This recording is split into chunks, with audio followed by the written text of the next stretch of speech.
Spanish is a language that's very easy to read. This is because Spanish has specific pronunciation rules that are quite easy, that after you are able to get these pronunciation rules, now reading becomes easier. But before that, check out my video on the 6 most effective tips for reading in your target language. This will help you so much to understand what we are doing here and help you to be able to read better when you are on your own. Okay, so let's go straight to what we are going to do for today. Now, in this video, what we are going to do is that we are going to focus on 3 main things. The first thing is pronunciation. The second thing is comprehension. And the third thing is to focus on speed. Okay, focus on speed, focus on comprehension, focus on pronunciation, or better still, vice versa. Let's dive straight into Spanish pronunciations. I want to take time to go through the pronunciation for you, and once you get the pronunciation, you can read. If you do not know the pronunciation rules of a language, then you should forget about reading. Don't get so overwhelmed with the pronunciation. Just try to learn what you can. It may be difficult for you from the onset, but that is normal because everything you learn for the first time is not just going to sink in there for you. It's going to take you some time. I would advise that you take time and go over this video over and over again, especially when it comes to pronunciation, so that you can just nail it. I'm not going to start from A, B, C, D, but there are some key letters, key pronunciations that you should take into consideration if you want to better your Spanish reading, or if you're a beginner, this will help you so much to read even though you are not a Spanish learner. Whether you've learned Spanish or not, these pronunciation tips are going to really help you. Okay, so let's start with, we are not going to start everything. As I said, I'm not going to start from A, B, C, D, but what I'm going to do is just to note key letters that will help you. So the first one is the letter D. In Spanish, it is de. Okay, de. You say the de as if you say they. Okay, just that it's a little bit softer. So de, they. So the D in Spanish is not so strong like they, like you were saying D-A-Y, day. No, it's a little bit interlingual. So you have your teeth and your tongue, that friction over there. The way you say they is the same way you say the D. Okay, so they. Muy bien. So we say dia, not dia. Okay, dia. Muy bien. Let's go to F. This is quite simple. Just like you have F as in fun, so you're going to have this word as Fernando. You see, I'm not saying Fernando. No, Fernando. Okay, muy bien. And then we go to the letter H. Okay, now the letter H, or H as we know in English, when you come to Spanish, this letter is not pronounced. You do not pronounce the H sound. Anytime you see H, don't pronounce it. H is silent in Spanish. So this word right here is going to be pronounced as Honduras. Okay, Honduras, not Honduras. Honduras. Muy bien. Now the next one is L. So this word is going to be Laura.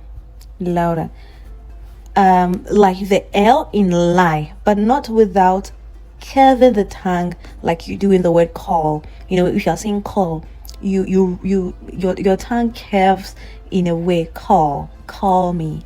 It does not rest, but we want your tongue to rest. So the Spanish L is more like call. Okay, call.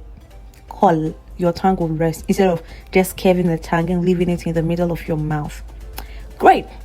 Now, when you see a double L, it is not L. It does not give you the L sound, but the way in English you can say installation. if you see a double L. In this case, the sound becomes like your Y, okay? So this word becomes llama. Llama. Can you try it? Llama. Muy bien. Llama. So the sound is like the Y that you have in yam. So llama. Muy bien. The next one is M. Pretty simple. So we have an example like Mario. Then we have N. Okay? Pretty simple as well. Nombre. Nombre, like the N in name. Okay? Nombre. Now the next one is Ñ. Ñ. Por ejemplo, España. Okay? This Ñ is the same Ñ that you see in Oñame, Enimoñam, Nyankopong. So that Ñ. So it's the same sound you're seeing. It's just that now the way it's written is different. So when you see it, just put it in mind that you're going to pronounce it as you pronounce Oñame. Muy bien. The next letter is P. That's quite simple. P as in Peru. Peru, Peru. So Peru, Peru. Muy bien. Then this one, tener. Tener. So the tener here, you're not going to say tener. You're not going to, it's not going to be so like you say t. You're not going to say it as you say T or T. You're going to say it as you say tra. Watra, tra. Okay, so that T is not so, you don't really use your teeth. It's really a work done with your tongue. So look at the difference between this sound and look at this sound. Now you're seeing that one of them I'm using my tongue and the other I'm using my teeth. If you want me to make a video with showing my face of how I'm doing the sounds, let me know, and then I can make a video of that so that you see how I'm positioning my mouth and you can do the same. But from what you're listening to, let's see. So you say tener instead of tener. You don't say tener, you say tener. Muy bien. So let's try it again and say tener. Tener. Muy bien. Okay. The next one is the V sound. V. But in Spanish, the V sound does not really sound like a V. The V sound now changes to B. Make sure you're not making it so strong, but it's a B. Okay. So in that case, then this word right here is going to be pronounced as vino. Vino. Okay. Vino. So you're not going to get the sound vino, but you're going to get the sound vino. Muy bien. Now let's look at this sound. Now X like X. Okay.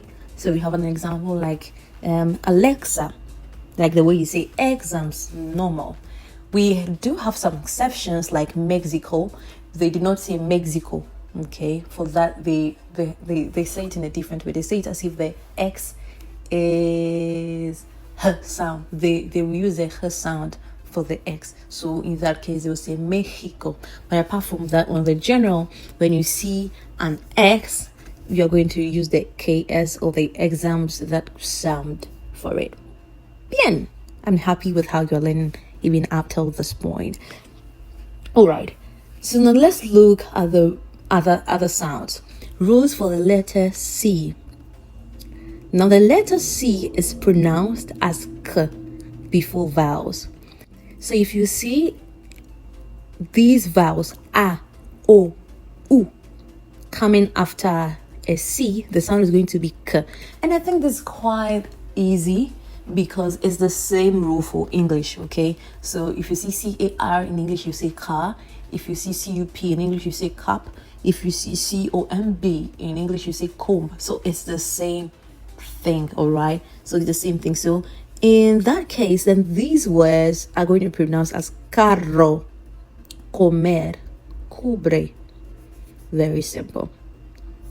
But when you see the C followed by E and I, now the sound becomes S, okay? The sound becomes S.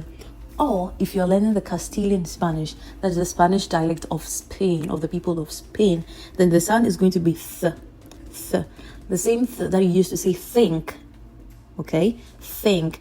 I realize that most Spanish learners, when they want to learn that sound, it becomes a bit difficult for them to make the sound. Just think of the word think. Yeah, just think of the word think. Now, the way you say think, that th is the same thing. Now, this think, you notice that the pronunciation you give to think is different from the pronunciation you give to they. So they is more vibrant. It has some kind of vibration in it. They, okay? So that is for the D, that, okay? But in this case, the C sound, I mean the we call it the thetheo, okay, of Spain. That sound is th, like the way you say think, okay? Muy bien. So in that case, just to give you an NB or a PS, I speak the Spanish dialect or the Castilian dialect of Spanish. So I'm going to be pronouncing it as th. So anytime you hear me say it as th, if you like to use the Latin American dialect, you can use s in place, okay? Thank you for understanding. So now, the first word is going to be pronounced as ciel or fiel. And the second one is cena or cena, depending on what dialect you are going for. Muy bien. Now let's look at this. This sound is g, like we say go. Now, anytime you see a or u, you're going to pronounce it as g, the normal g sound. So we have gato, gordo, gusto, okay? Now let's look at this. Now, when it's followed by e or I, that is when you're going to get the sound h, h, h, h, h. So anytime you see the H letter, you don't pronounce it.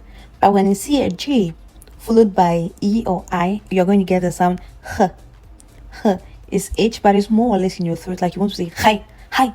Like you see a chicken and you are sucking the chicken, you say hi, hi. It's the same way. So we have gente, gigante. We can see the GA over there, which corresponds with the first rule of the G sound, meaning that G is followed by an A. So now the word we're going to get here is gigante, okay? Muy bien. Now let's look at another aspect. Now when we see this same G followed by an E or followed by an I, but you can see that there's a U in between. Now it goes back to default. We are going to pronounce it as G. Okay. So in this case, the U is not pronounced, but you're going to get the sound G. So now we have guerra, guerra, guilla, guilla. I'm not going to say guerra. This is not a dance called guerra. This is guerra. That means war. And then guilla. Okay. Guilla, not guilla. Guilla. Muy bien. Muy bien. Now the same thing applies to Q. So anytime I see a Q followed by U, and then there's an E, I'm not going to say que. There's no one called que over here. So this is K. Okay? K. Notice that I'm not saying K. This is K. If I now bring an accent on it, it means I have to raise my voice. And in that instance, I'll say K. But there's no accent. So this is K. Okay? K. Now, the next one is química. Química, not química. Química. Because of the UI, I will not pronounce the U. Okay? I will not pronounce the U. Muy bien. Now, let me quickly add the sound J. So, the letter J, anytime you see the letter J in Espanol, it is pronounced as H. Okay? It is pronounced as H. So with this word, for instance, I'm going to say Alejandro. I know that's a word it's a name that's very common, and a lot of you may know that name. I'm not going to say Alejandro. I'm going to say Alejandro. That's why I wouldn't say Maria Alejandra Mendoza. I'll say Maria Alejandro or María Alejandra Mendoza. Bien. Now, one more thing is that the sound Z, does not exist in Spanish. You will not have the Z sound like zebra, Zion. No, you know that Z vibrates. Let's look at the difference. Z, S, Z, S. So the Z vibrates, the S does not vibrate. So this Z sound, the Z sound, does not exist in Spanish. Never, ever, ever. Anytime you see the Z sound, you are going to pronounce it as S, like an S, okay? You're going to pronounce it like an S. However, if you are learning the dialect of Spain, you are going to pronounce it as th, like the way you say think, th, all right? So a word like this is going to be pronounced as thona. So this sound does not have any exceptions. Let's say if you see it be after this word, you pronounce no. Anytime you see the Z sound, you're going to pronounce it as th or s. Muy bien. Now let's tackle the last sound and move on. Now the R sound does not really sound English like we say r. The R sound is like r. So you say rico instead of saying rico, you say rico. It's more or less like the tip of your tongue will find its way at the upper part of your mouth, but it's going to, let's look at the upper part of your mouth. Let's say you're going to your third side. That's where your tongue is going to touch. Your tongue is actually going to touch that part. So try and say it again. Rico. Muy bien. If your tongue is not touching, it means you are still pronouncing it like the English way.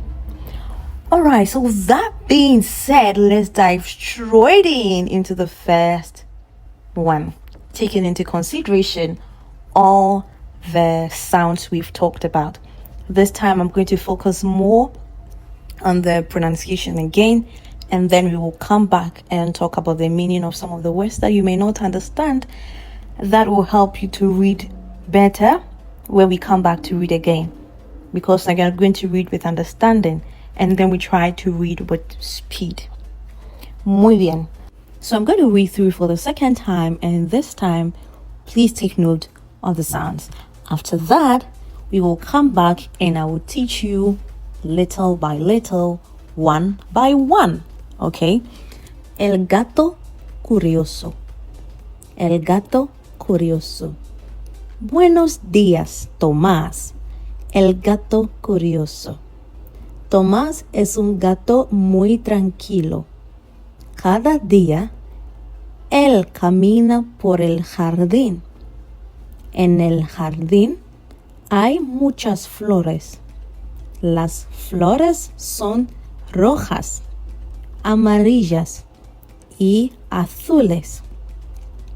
Tomás dice: ¡Hola, flores bonitas! Tomás también mira a los pájaros en los árboles. Un pájaro canta y Tomás escucha con atención. ¡Hola, pájaro!, dice Tomás. Él no toca a los pájaros, solo los observa. Tomás es un gato muy amable. Gracias, jardín, por ser tan bonito, dice Tomás al final del día. Adiós, Tomás. So this is the first reading of the passage. I try to be as slow as possible. Now, can you try to read it?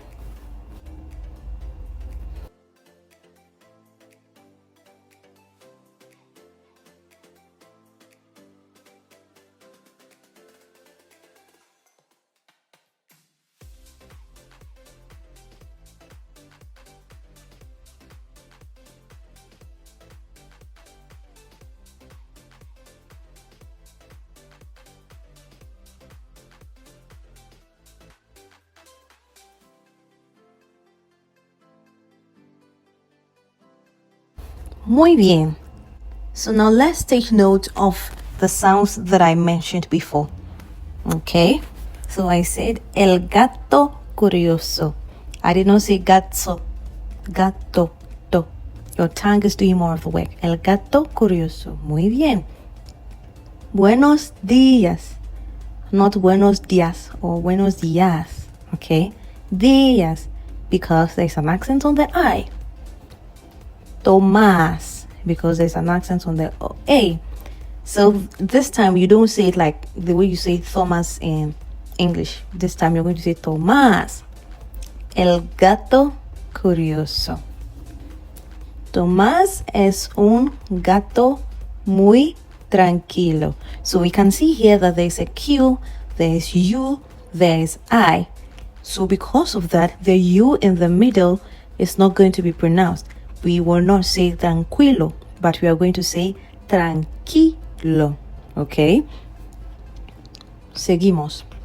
Cada día, él camina por el jardín. Now we can see that I'm pronouncing el and then I'm saying el. These are two different pronunciations. El, you stress it like you're singing. El. Why? Because there's an accent on that E, and that means he, okay? He. Like he is a boy. He is good. He. Now when we come to EL without an accent, that means the. Okay? The masculine form. So if the word is, or the noun following is masculine, and we want to say the, we use el. That goes down. El, like a bass voice. El. Muy bien. And the other one, el. This is something that most of my students take note of because I always talk about it. So we have el, and then we have el. Muy bien. En el jardín, so we are saying jardín, not jardín, because the J gives us the sound J. Muy bien. En el jardín hay muchas flores. Again, I did not say hi. I'm not sucking chicken.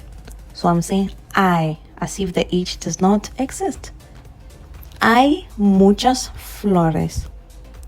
Las flores son rojas. So you can see the J over here again. Rojas. Amarillas. Okay. The double L is pronounced as Y, if you would remember. So we say amarillas, not amarillas. Amarillas. Y azules. Azules. As I said, you can say azules. But please don't mention it as Z. It's not azules. Azules o azules. Bien. Tomás dice. Again, anytime you hear me use the th, you can use the Z because I'm using the Castilian Spanish. So please decide on what you're going to use, all right? Tomás dice. Hola. Flores bonitas. Pretty simple. Tomás también. Now this word, please take note of it. Many students do not pronounce it well. Many students find themselves pronouncing it as también. Please look at where the accent is. The accent is on the E, and later I'm going to explain more about the accent. But please take note, this word is not también. No, the accent is on the E, so the tam goes down. También. También. Bien is going up. Bien. También. También. También. So, Tomás también mira a los pájaros. We can see an accent on the A. The first A, so that goes up. Pájaros. Okay. En los árboles. We can also see that I'm stressing on the R because there is an accent on the A. Okay. So en los árboles. Now I'm not saying, please take note of this. I'm not saying en los árboles. You don't stress the N. And like you're saying in. okay? And in, so don't be saying en la biblioteca, and no, and calm down, and like you're saying in me, in him is life. In him was life, and that life was the light of all mankind. Anyway, so that in, you don't say in him was life, you say in him was life. So it's the same thing that is going to apply here. You don't say en los árboles, you say en los árboles. Muy bien. Seguimos. We continue. Un pájaro canta y Tomás escucha con atención. Atención. Let me come back again. I'm not saying Tomás escucha con atención. I'm saying Tomás escucha con atención. Don't be so quick to be stressing the words. This is very common for Ghanaian students. We always like to be stressing every word we see. So don't be using con, el. Don't be so quick to be stressing them. Mostly calm down. Let your voice calm down. Okay, so con atención. Hola, pájaro, dice Tomás. Él no toca a los pájaros. Pretty simple. Solo los observa. Tomás es un gato muy amable. Now let me make mention of this. The un. As for the un, it is always stressed. Please take note of that one. The un is always stressed. So Tomás es un gato muy amable. Thank you. Let's take the last two sentences.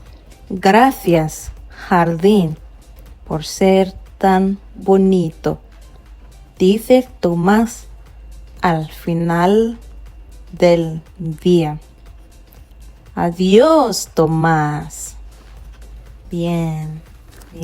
So this was going so much into details, into the pronunciation, because I really want you to get the pronunciation right. Okay, so now can you take it alone and let's see how well you will do.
Very well. Now let's see the meaning of the words. That will also help you to read well. Mostly if you understand what you are reading, it helps you to read better. So in the text, we can see common phrases and greetings. We have buenos dias. That means good morning. We have Hola, that means hello. And then we have adios, goodbye. Gracias, thank you. Muy sencillo. Bueno, también tenemos nouns, ¿ok? Sustantivos. Por ejemplo, gato. Gato means cat. Jardín means garden. Flores means flowers. Pájaros, it was all over. So if you do not understand it, you'll be pretty much lost. Pájaros means birds. Árboles mean trees. Now let's look at the last set of vocabs we have. Adjectives or adjetivos. Curioso, curious. Tranquilo, calm, peaceful. Bonito, pretty, beautiful, nice, okay? Amable, kind. If you see amable, it does not mean lovable. Amable means kind. Feliz, happy. That's what I say. Feliz Navidad. Like happy Christmas. Something like that. Or Merry Christmas. Yeah. So happy. Okay. Bien. So with this, I think we can try to explain the text that we read. Let's go back to it and explain as we read. El gato curioso, the curious cat. Buenos días, Tomás, el gato curioso. So now we know that Tomás is the gato curioso, which means that Tomás is a curious cat. Tomás, the Tomás we are talking about is not a human being, but the cat is called Tomás, and this cat is a very curious and inquisitive cat. So it says that Tomás es un gato muy tranquilo. Tomás is a very calm cat. Muy means very, okay? Cada día, each day, él camina por el jardín. He walks through the garden, okay? En el jardín, in the garden, hay muchas flores. There are many flowers. Las flores son rojas. The flowers are red, amarillas, yellow, y azules. Blue. Tomás dice, Tomás says, Hola, flores bonitas. Hello, beautiful flowers. Tomás también mira a los pájaros en los árboles. Thomas also looks at the birds in the trees. Un pájaro canta. A bird sings, or we can say one bird sings. Y Tomás escucha con atención. And Thomas listens with attention. Or Thomas listens attentively if you want. Hola, pájaro, dice Thomas. Hello, bird, Thomas says. Él no toca a los pájaros. He does not touch the birds. Solo los observa. He only observes them. Bien. Tomás es un gato muy amable. Tomás is a very kind cat. Gracias, jardín, por ser tan bonito. Thank you, garden, for being so beautiful. Dice Tomás al final del día. Tomás says, at the end of the day. Adiós, Tomás. This may be the garden saying adios to Tomás, but we don't know. This is pretty much like a child story, but it's just to help you to be able to read, because we need very simple vocabulary for you, okay? So now I think we now understand what the passage is about. We are going to read it one more time, but this time we are going to read it with understanding and also with a little bit of speed. Now we want to time ourselves on how long we are going to read this for the first time. So I'm going to read it very slowly again, and then I'll time myself and I'll give you the same time to also read, and let's see whether you'll be done by then. Because as I said at the beginning of the video, we are going to do 3 things. We are first going to focus on pronunciation, we focus on comprehension, and then we focus on speed. So let's see. If you have not yet read my blog on effective tips for reading, please do so, because it's going to really help you to learn how to read and read better. One of the things I talked about is extensive reading and intensive reading. Now, for extensive reading, what happens is that we don't care about the meaning. So that's what we just did. We did not care about the meaning. We just decided to read, and we were focusing more on getting our pronunciation right. Now, this time we're going to do intensive reading, meaning that we are reading with meaning, because now we understand it. So as we're reading, we are now reading with understanding. We are reading to understand the text that we are reading. Okay? If you read the blog or if you watch the video, you're going to understand the reason why I am starting with children text, or a text that seems a little bit childish. It also is a very good way to help you to read if you're a beginner. Now let's dive into the intensive reading. As I said, I'm going to read, time myself, and then give you time to also read. Okay, let's start. El gato curioso. Buenos días, Tomás, el gato curioso. Tomás es un gato muy tranquilo. Cada día, él camina por el jardín. En el jardín hay muchas flores. Las flores son rojas, amarillas y azules. Tomás dice: hola, flores bonitas. Tomás también mira a los pájaros en los árboles. Un pájaro canta y Tomás escucha con atención. Hola, pájaro, dice Tomás. Él no toca a los pájaros, solo los observa. Tomás es un gato muy amable. Gracias, jardín, por ser tan bonito, dice Tomás al final del día. Adiós, Tomás.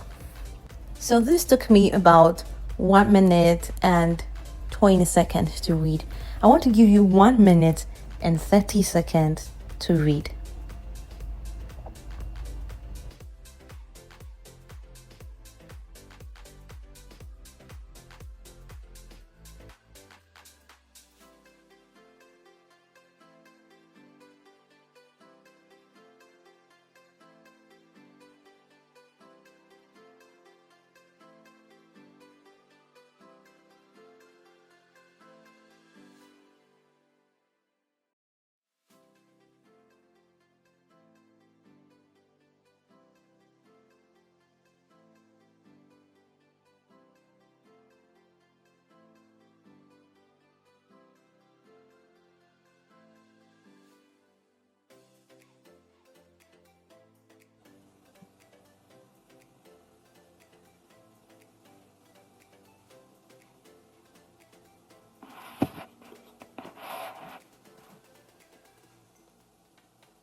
Muy bien. So, since you are good to go, now we can also try for you to do it within 1 minute. Let's see how fast you can do this.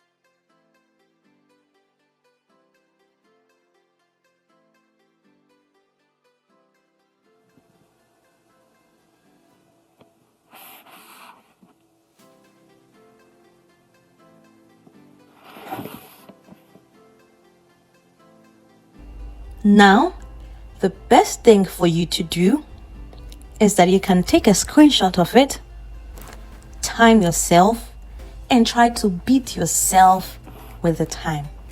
What this helps you to do is that it loosens your tongue, and then your tongue now begins to sync with the language. I know it's very difficult from the onset, but as you keep on doing it, now you become very comfortable with the Spanish language. It does not become difficult for you. Now this next segment is for intermediate. An intermediate may be very good at reading, but may not sound so Spanish because of a few reasons. Now let me show you how to sound Spanish. Buenos días. So I'm not saying buenos días, I'm saying buenos días. Buenos días, Tomás. El gato curioso. Tomás es un gato muy tranquilo. You can note that in the previous reading, I said Tomás es un gato muy tranquilo.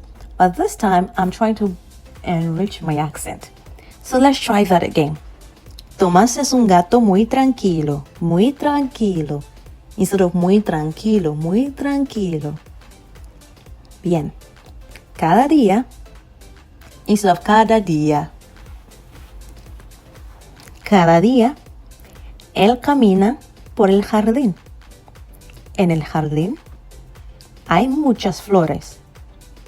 Las flores son rojas, amarillas y azules. What can you note over here? I did not say amarillas. I sounded a bit spicy. Let's look at it. Las flores son rojas, amarillas y azules. So you can try to repeat that. Hola, flores bonitas. Tomás también mira a los pájaros en los árboles. Un pájaro canta y Tomás escucha con atención. Hola, pájaro, dice Tomás. Él no toca a los pájaros, solo los observa. Solo los observa. Not solo los observa. Solo los observa. Tomás es un gato muy amable. Gracias, jardín, por ser tan bonito, dice Tomás al final del día. Adiós, Tomás. For this part, if you're not an intermediate, don't worry about it. You are good to go with what you have done from the beginning. If you are an intermediate level, you can go over this, repeat it over and over again so that you can enrich your accent. Muy bien. That brings us to the end of the first story. Relax as we move on to the next story. Before we go to the next story, we now want to take a look at the Spanish pronunciation rules when it comes to words. So the first time we looked at letters. Now we are looking at words. We looked at letters mainly because we were looking at the beginner level more. Now let's look at how to really pronounce words if you are learning Spanish. How are you going to pronounce the words? Do you just pronounce it anyway, or there's a pattern that you must follow? Now, there's this saying that Spanish reading is so easy because you pronounce the word just as you see it. And this is very true with no doubt. It's very different from French. I'm talking about French because I also speak French. French will have so many rules. Adding EAU, you are getting O, and you're like, how can EAU give you O? And even in English, you can say that. You can see IGHT, and you're going to pronounce it as it. So we can have night, we can have bright, and you're like, how can IGHT give you it? Is it not ikhut? You understand? So all these things are dynamics when it comes to pronunciation in languages. And you also have to accept the fact that whatever new language you're going to learn, you're going to meet it. So, For that reason, this is very evident in Spanish too. That is why I want to take time to go through the pronunciation for you. And once you get the pronunciation, you can read. If you do not know the pronunciation rules of a language, then you should forget about reading. Don't get so overwhelmed with the pronunciation. Just try to learn what you can. It may be difficult for you from the onset, but that is normal because everything you learn for the first time is not just going to sink in there for you. It's going to take you some time. I would advise that you take time and go over this video over and over again, especially when it comes to pronunciation, so that you can just nail it. Another option is that I will do another video where I really talk about pronunciation, but this time I take it one after the other and do justice to every single sound. But for now, we just want to take a quick overview. Now let's look at word pronunciation in Spanish. The first rule is that any word ending with a vowel, N or S, has the stress on the penultimate syllable. Now the stress is what I know a lot of people may not even know what the stress is about. When we talk about the stress, it's how you are raising your voice. Okay, in the syllable, when we talk about the syllable, we are dividing a word into parts according to how you are going to pronounce them. So a word like word has just one syllable. I cannot break word into it. If I say word, word is just one. But if I say any, we can divide any into two. Any. So in that point, we are getting two syllables. So it's the same thing, it's the same idea. Now, when we talk about penultimate syllable, we are talking about last but one syllable. So don't get confused and don't get scared by the big word. Last but one syllable, okay?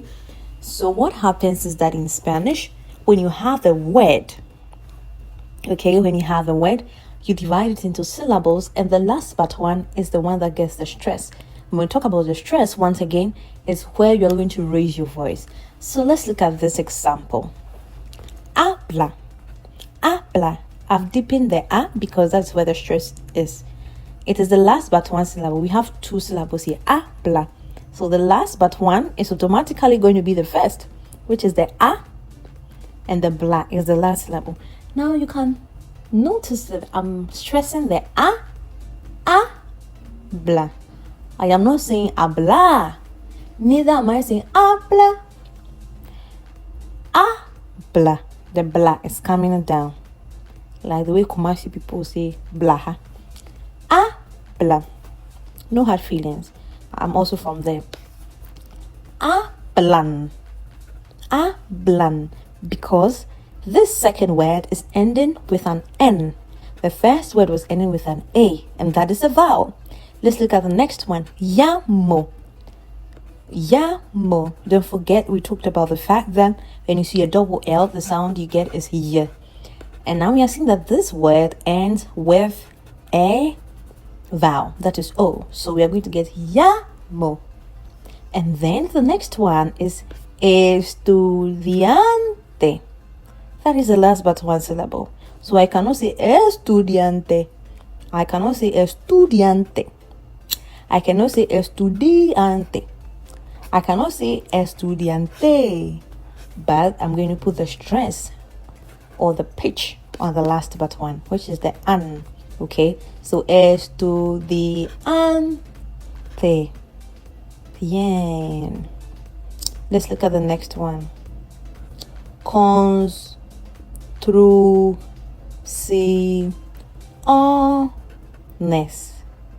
Construcciones. So the stress is going to fall on the O.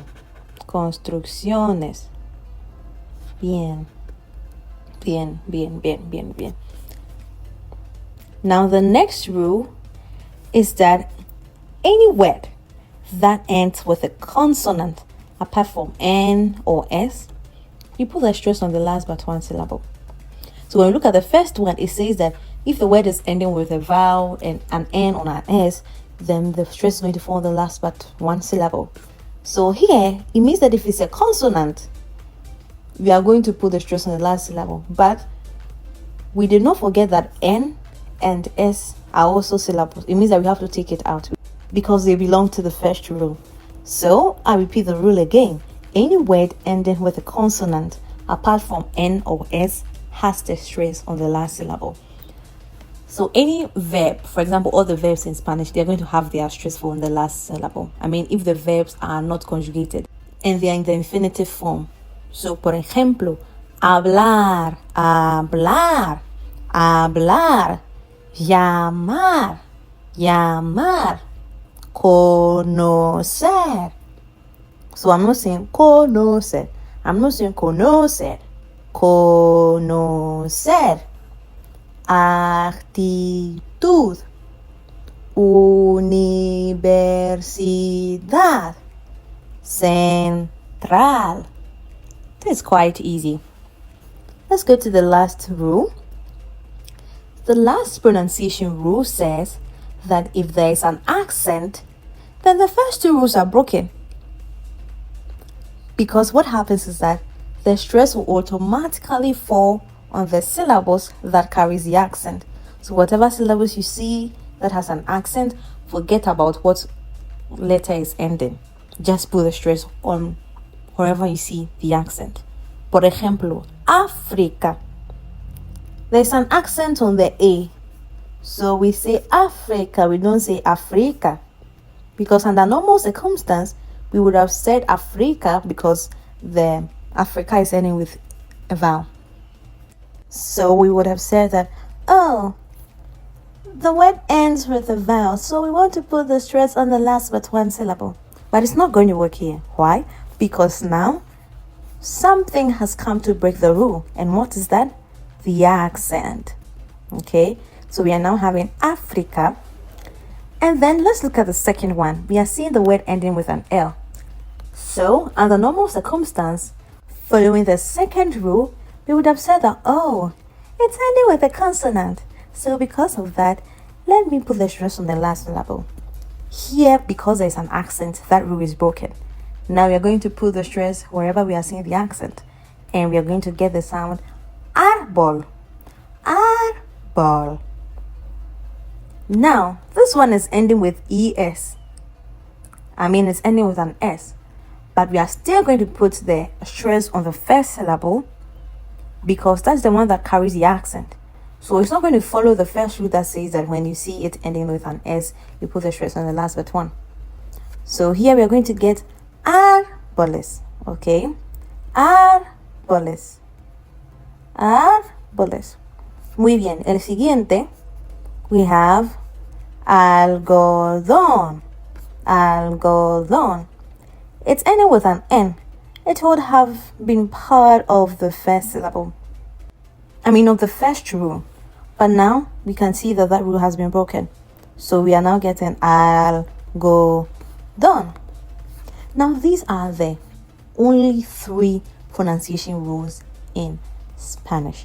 If you're able to get these 3 rules, you can be able to read everything with good professional reading skills. Okay, now let's move to our second passage.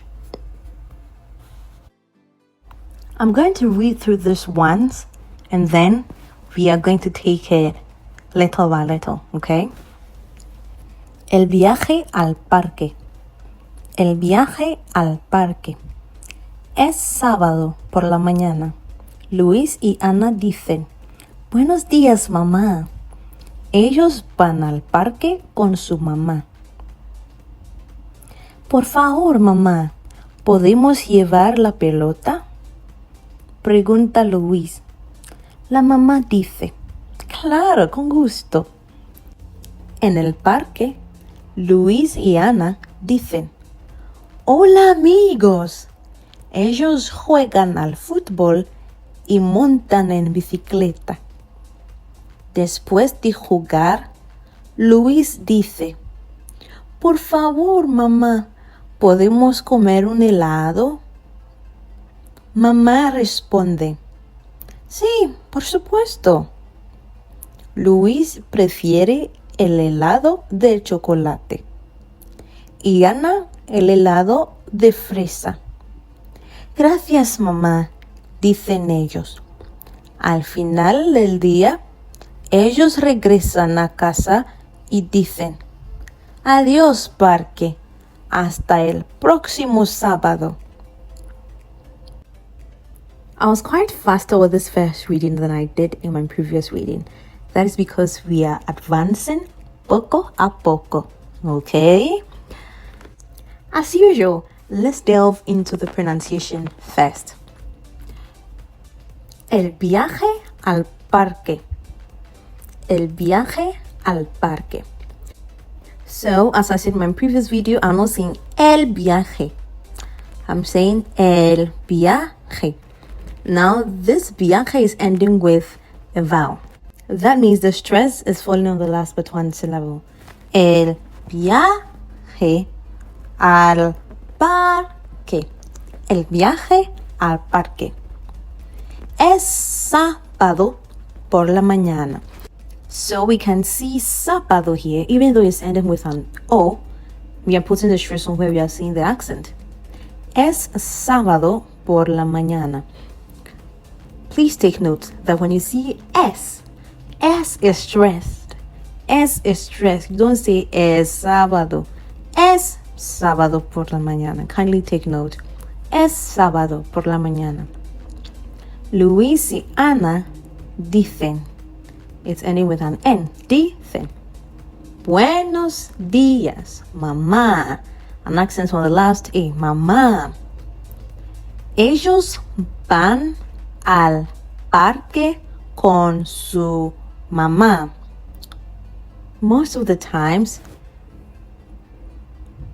these words that have one syllable are going to be unstressed. You don't stress it. You don't mention them like with a bass voice. Don't stress them.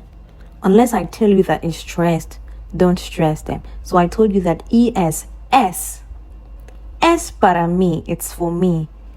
Es sábado, it's Saturday. For that you stress it. But the little ones you be seeing here and there, if you are not seeing an accent on it, please don't stress it.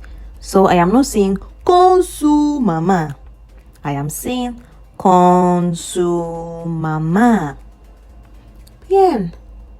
Let's continue. Por favor. So you see here, I'm not saying por favor. I'm not bothering myself to stress it because it has one syllable. Por, not por favor. Favor because it's ending with an R, which is a consonant. Second rule. Por favor, mamá. Podemos. Okay? Podemos. Stress on the last but one. Llevar la pelota. So, por favor, mamá. Podemos llevar la pelota. It's a question. So for that, you have to show that it's a question. So let's do that again. Por favor, mamá. ¿Podemos llevar la pelota? Pregunta Luis. La mamá dice. Claro, con gusto. En el parque, Luis y Ana dicen. Hola, amigos. Ellos juegan al fútbol y montan el bicicleta. Después de jugar, so we can see después. Now this word, please take caution of it. Don't be saying después, después, después. No. Look at where the accent is. It's on the second E. So that means that is what is going to be stressed. That is where you are going to put in more macho. That is when you are going to do it like you are singing soprano. So, después. Después. Let's take it again. Después de jugar, Luis dice, por favor, mamá, ¿podemos comer un helado? Mamá responde. Sí, por... Nada por. Sí, por supuesto. Luis prefiere el helado de chocolate y Ana el helado de fresa. Gracias, mamá. Dicen los dos. So you can realize that these are one syllable word, one monosyllabic words. So I'm not stressing them. I'm not saying los dos. Dicen los dos. Al final del is not stressed, okay? Al final del día, ellos regresan a casa y dicen. Now look at this word. I'm not saying e. If you have been doing e anytime you see the y, please kindly advise yourself. E, don't stress it. E, as I said, just as you say and Kofi and Ama, Luis y Ana, Kofi and Ama. You don't say Kofi and Ama.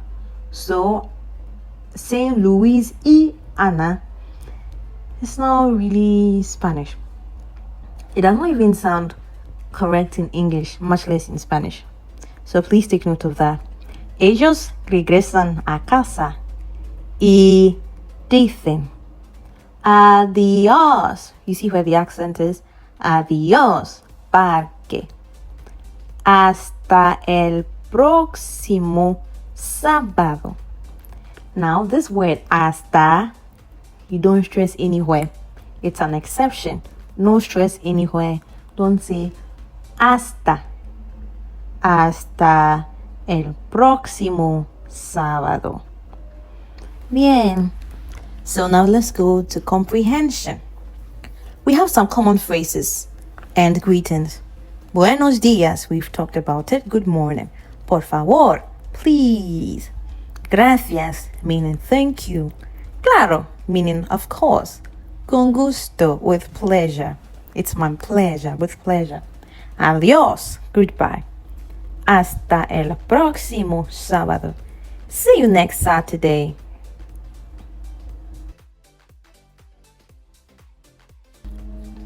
Now let's move on to the nouns. We have pelota, that is ball. Bicicleta, bicycle. Helado, ice cream. Tienda, shop or store. Parque, park. Mamá, mom or mommy. Amigos, friends. Chocolate, pretty easy, chocolate. Fresa, strawberry. Muy bien. Let's look at the other aspect of the vocabulary. Some verbs. Ir, to go. Llevar, to take. Jugar, to play. Montar, to ride. Comer, to eat. Regresar, to return. Preguntar, to ask. Responder, to respond or to answer. Preferir, to prefer. Now the verbs you're seeing here are in the infinitive form, but when you go back to the passage, you're going to see that these verbs are conjugated.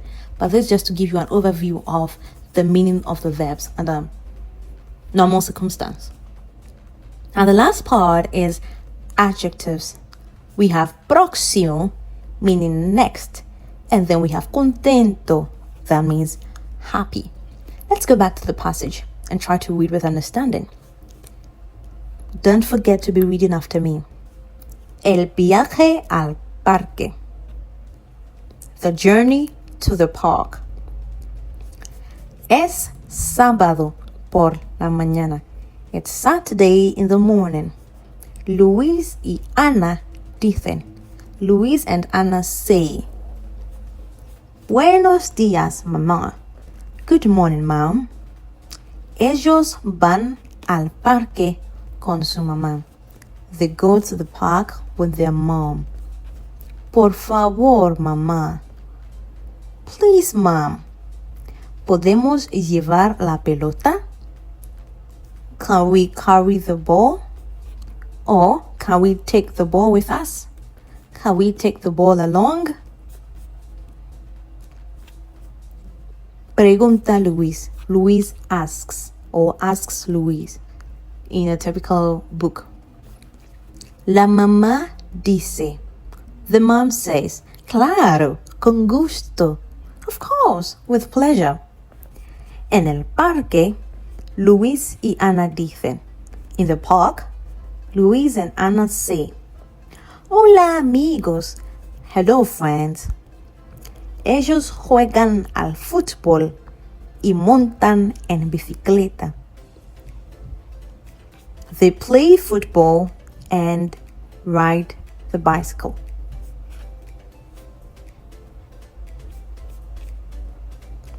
Después de jugar, after playing, Luis says, Por favor, mamá. Please, mom.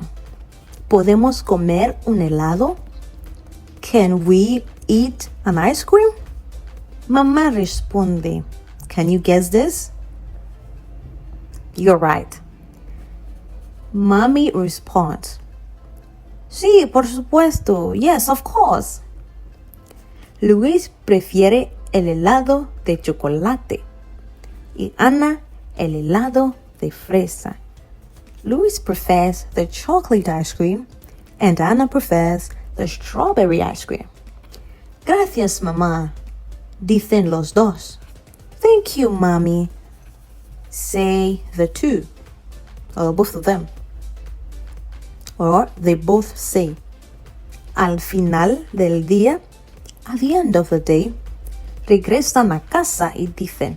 They return home and say, Adiós, parque. Hasta el próximo sábado. Goodbye, park. See you next Saturday. I hope this is much understandable now. And then we can try to read with understanding this time. Let's go. El viaje al parque. Es sábado por la mañana. Luis y Ana dicen, Buenos días, mamá. Ellos van al parque con su mamá. Por favor, mamá, ¿podemos llevar la pelota? Pregunta Luis.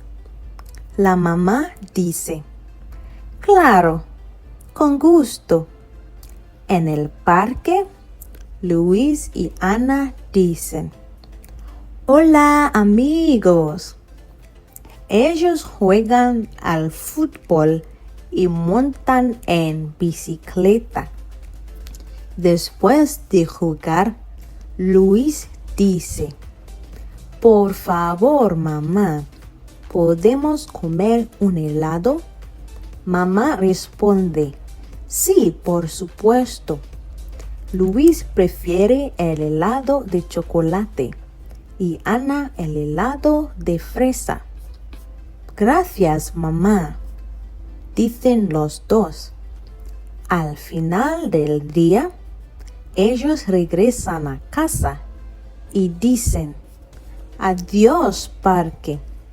Hasta el próximo sábado. This brings us to the end of this reading. I will tell you once more, go over it again and again and again till you are perfecto. Now it is time for the last story, which is more for the intermediate level. I'm not going to do so much of pronunciation. What I'm going to do is to help us to read with class, to read with professionalism, to have that spicy accent, and to take rid of little things or little mistakes that you may be doing. Alright, this is a popular African story Cuéquananse y la olla de sabiduría. Cuéquananse and the pot of wisdom. Bien, empezamos. Don't forget to read after me. Cuéquananse y la olla de sabiduría. Hace mucho tiempo, Ñame, el Dios del cielo, tenía toda la sabiduría del mundo guardada en una gran olla. Let's take it again. Hace mucho tiempo, Ñame, el Dios del cielo, tenía toda la sabiduría del mundo guardada en una gran olla. You are noticing that I'm doing more of liaisons in there that you may not have taken note of. It makes your reading flow more. Por ejemplo, en una gran olla. Instead of saying en una gran olla. I'm doing more of a liaison over here. So let's see how I do it again. Guardada en una gran olla. En una gran olla. So let's take it for the last time. Hace mucho tiempo, Ñame, el Dios del cielo, tenía toda la sabiduría del mundo guardada en una gran olla.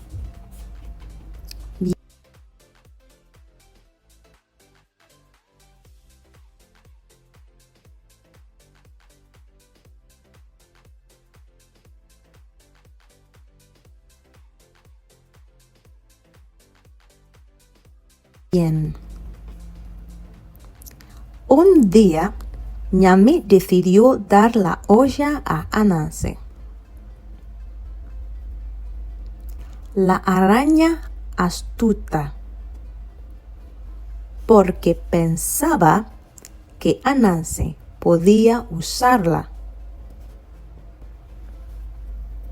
para ayudar a los demás. Let's take it again. Un día, Ñame decidió dar la olla a Ananse. La araña astuta. So I'm not really dividing it over here. I'm not saying la araña astuta. La araña astuta. Porque pensaba que Ananse podía usarla. Podía usarla. You see the liaison there. Podía usarla. Podía usarla para ayudar o para ayudar. You see, it can run through like that. Para ayudar a los demás. Bien.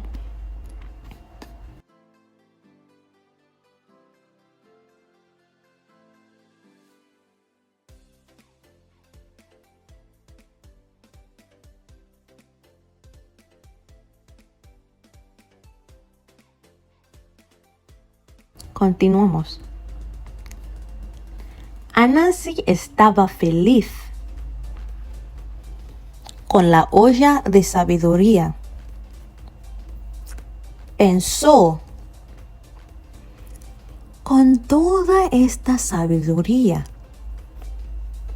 seré el más inteligente del mundo. Pero, ¿y si alguien me la roba? Debo esconderla donde nadie pueda encontrarla. So, let's look at some things over here. Take note, I'm not saying sabiduría. The D is not strong. I'm saying it like the way I would say they, okay? So take note of the way I'm doing the D. Sabiduría. They, sabiduría. Pensó con toda. I'm not saying toda. Con toda. Con toda esta sabiduría, seré el más inteligente del mundo. Pero, you see how I'm pronouncing this one? Not the way we say pero.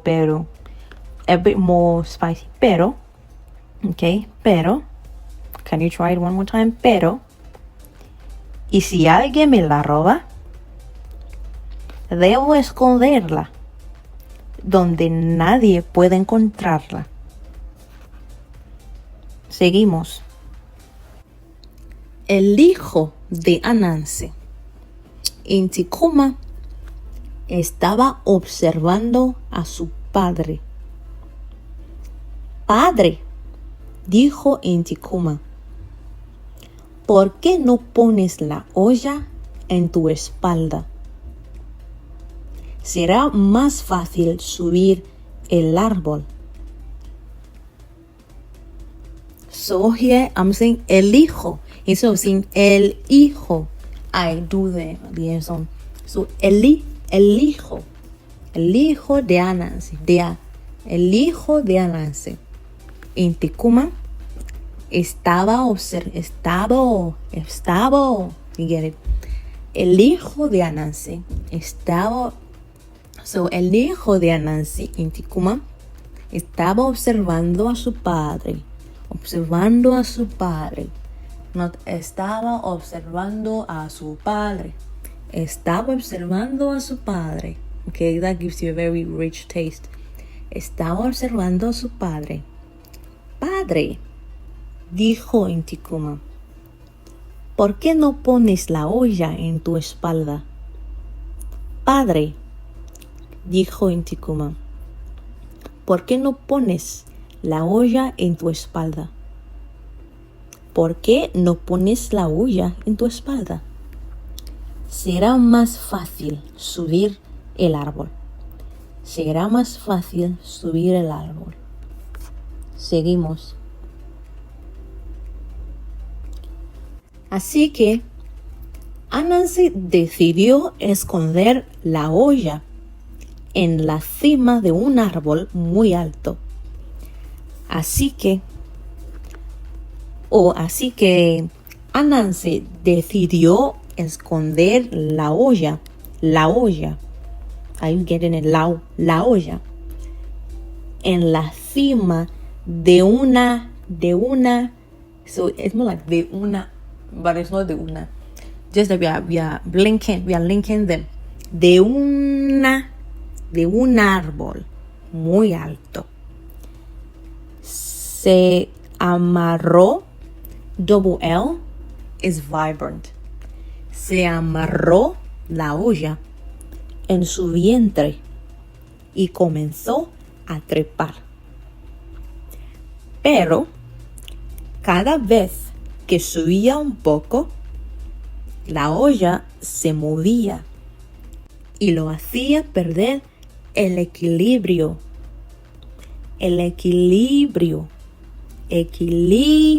See where I'm putting the stress. Equilibrio.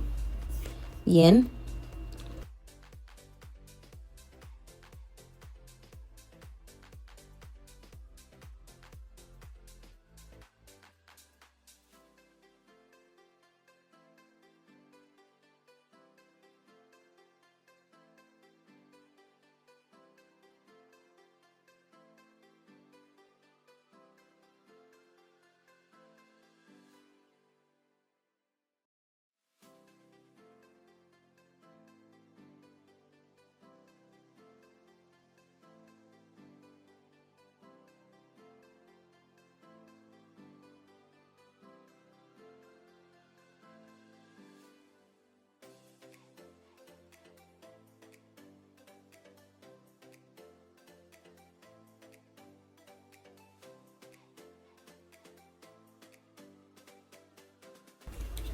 Anansi se enfadó.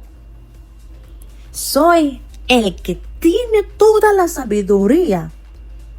No necesito consejos de un niño. Soy el que tiene toda la sabiduría. No necesito consejos de un niño. Pero, después de muchos intentos, let's go again. Pero, después de muchos intentos fallidos, so get the way the tone is going. Pero, Después de muchos intentos fallidos, instead of the way we would have normally read it, like, pero después de muchos intentos fallidos, you get how it's going now. Pero después de muchos intentos fallidos, Anansi se dio cuenta de que su hijo tenía razón. Colocó la olla en su espalda y subió sin problemas.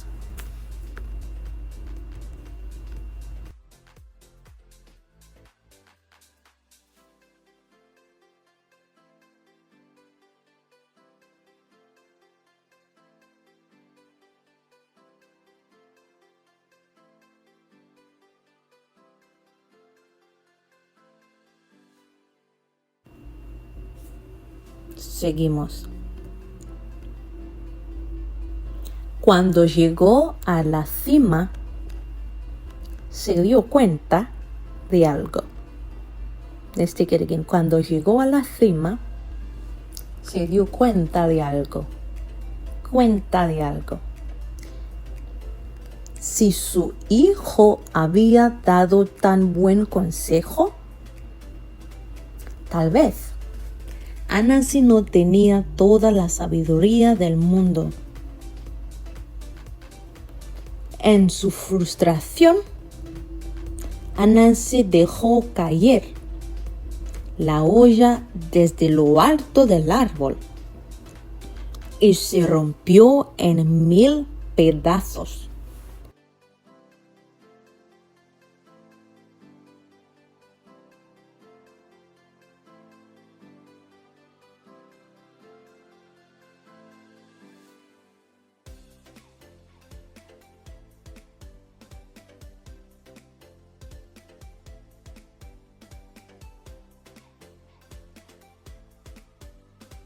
La sabiduría se esparció por todas partes. En el viento, en los ríos, en las montañas. So see the way the intonation is going. En el viento, en los ríos, en las montañas.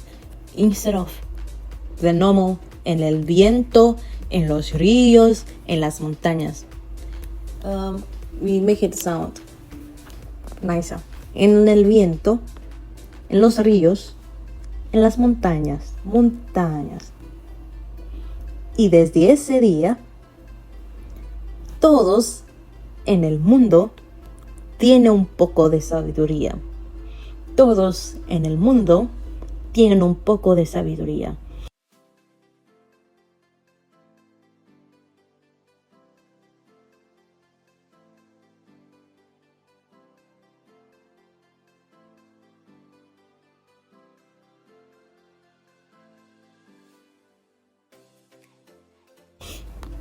And the last one.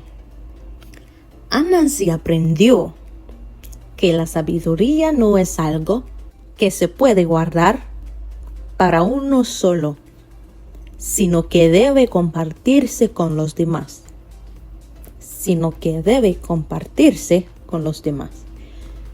That brings us to the end of the third reading. What we are going to do is that we are now going to mark ourselves to try and read with speed. If this is an intermediate level, I would expect that you may have an upper hand in your reading. So try as much as possible to beat your normal reading time. Let's say if under normal circumstance, we are going to use, let's just time ourselves that we are going to use 3 minutes to read this. And let's see how it goes. So I'm going to start. Just listen to how I read it, and then you can also follow. Anansi y la olla de sabiduría. Hace mucho tiempo, Ñame, el dios del cielo, tenía toda la sabiduría del mundo guardada en una gran olla. Un día, Ñame decidió dar la olla a Anansi, la araña astuta, porque pensaba que Anansi podía usarla para ayudar a los demás. Anansi estaba muy feliz con la olla de sabiduría. Pensó, con toda esta sabiduría, seré el más inteligente del mundo. Pero, ¿y si alguien me la roba? Debo esconderla donde nadie pueda encontrarla. El hijo de Anansi, Intikuma, estaba observando a su padre. Padre, dijo Intikuma, ¿por qué no pones la olla en tu espalda? Será más fácil subir el árbol. Así que Anansi decidió esconder la olla en la cima de un árbol muy alto. Se amarró la olla a su vientre y comenzó a trepar. Pero cada vez que subía un poco, la olla se movía y lo hacía perder el equilibrio. Anansi se enfadó. Soy el que tiene toda la sabiduría. No necesito consejos de un niño. Pero, después de muchos intentos fallidos, Anansi se dio cuenta de que su hijo tenía razón. Colocó la olla en su espalda y subió sin problemas. Cuando llegó a la cima, se dio cuenta de algo. Si su hijo había dado tan buen consejo, tal vez Anansi no tenía toda la sabiduría del mundo. En su frustración, Anansi dejó caer la olla desde lo alto del árbol y se rompió en 1000 pedazos. La sabiduría se esparció por todas partes, en el viento, en los ríos, en las montañas, y desde ese día todos en el mundo tienen un poco de sabiduría. Anansi aprendió que la sabiduría no es algo que se puede guardar para uno solo, sino que debe compartirse con los demás. Okay, so you can see that I could not reach my target. I used more than 3 minutes. So what I'm going to do is to set a timer and to try and do it again. If you're with me, you can also set a timer by yourself and see how far you're going to go. This will help you to now read better. This will help you to be confident. And by the time you do it about 3 times, now you read with so much confidence, knowing that you don't have any errors, you don't have any problems, you've already fished out the meaning of the words and everything. The reason why I'm not translating this is because I know it's a very popular, a very known story in Africa, especially in Ghana. So you wouldn't have problems understanding it. But if you want me to write a translation of it, just let me know.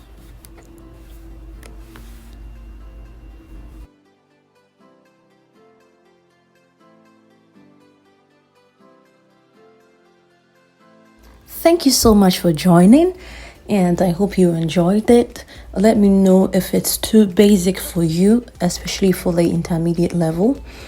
And then if you are at the beginners level and you want clarification on anything, let me know in the comment section. And if you are advanced level and you would want a separate reading for you, let me also know. Thank you so much for joining once again. Don't forget to like it so that YouTube can continue to share it or recommend it to more people.